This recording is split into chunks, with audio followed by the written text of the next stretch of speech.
UPI यानी unified payment for interface, जो अभी फ़िलहाल के टाइम बहुत ज़्यादा चर्चे पे। क्यों?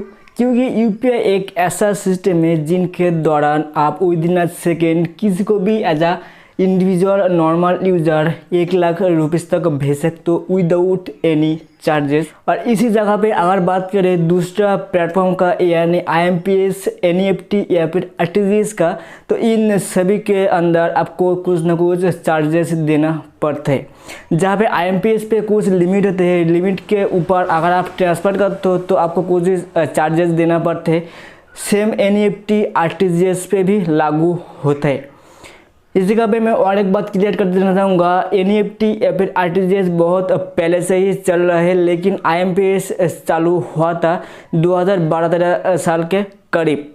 लेकिन 2016 के बाद यूपीआई एक ऐसा सिस्टम इंट्रोड्यूस किया गया है इंडियन गवर्नमेंट की तरफ से। RBI यानी रिजर्व बैंक ऑफ इंडिया का एक नया एक प्लेटफॉर्म NPCI के तरफ से, जहाँ पे NPCI की तरफ से ये कहा गया था कि हर कोई as a individual UPI system को यूज़ कर सकते हैं। यूपीआई को यूज़ कर हर किसी को विदिन अ सेकेंड वो पैसा भेज सकते अप टू 1 लाख रुपीज़ तक।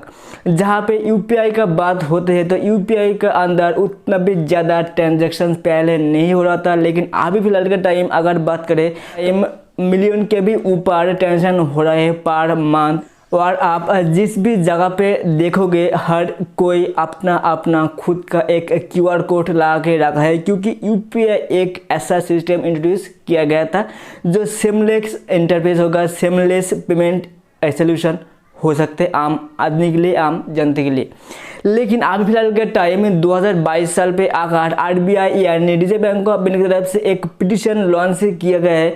और उस पिटीशन के अंदर आखिर में क्या कहा गया है और उस पिटीशन के दौरान आखिर में आम जनता का ही क्या फ़ायदा होगा, आम जनता का आखिर में फ़ायदा होगा या फिर नुकसान होगा, सब कुछ मैं इस वीडियो में बताने के लिए कोशिश करूँगा। इसलिए इस वीडियो को लास्ट तक देखिए, किसी भी जगह पर आप स्किप मत करिए, नहीं तो हो जाएगा कि बहुत आप मिस कर जो। So friends, normal real take.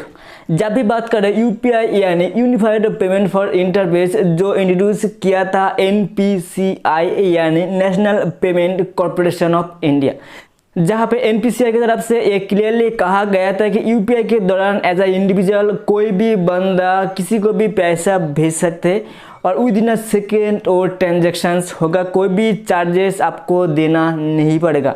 लेकिन अभी फिलहाल के टाइम RBI की तरफ से एक ऐसा पिटीशन लॉन्च किया है, जहाँ पे RBI की तरफ से इस पिटीशन पे ये मेंशन किया गया है, ये मांगा गया है राय आम आदमी से, आम लोगों से, कि अगर इन फ्यूचर यूपीआई के अंदर कोई भी चार्जेस लागू होगा तो क्या आम आदमी के लिए वो सही होगा या फिर गलत होगा, या फिर अगर इन फ्यूचर यूपीआई के अंदर कोई भी चार्जेस हम लागू करते हैं तो आप या फिर आम आदमी क्या यूपीआई सिस्टम को फिर से यूज़ करेंगे जैसा अभी कर रहे हैं, अभी जो हो रहा है।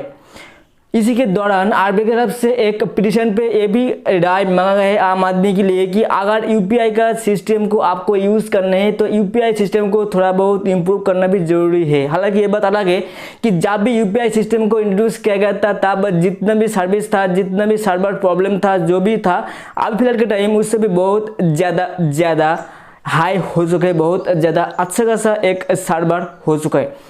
लेकिन RBI की तरफ से और एक चीज़ दिखा गया है और एक ग्राफ दिखाया गया है जहाँ पे यूपीआई कैसे कम करते हैं।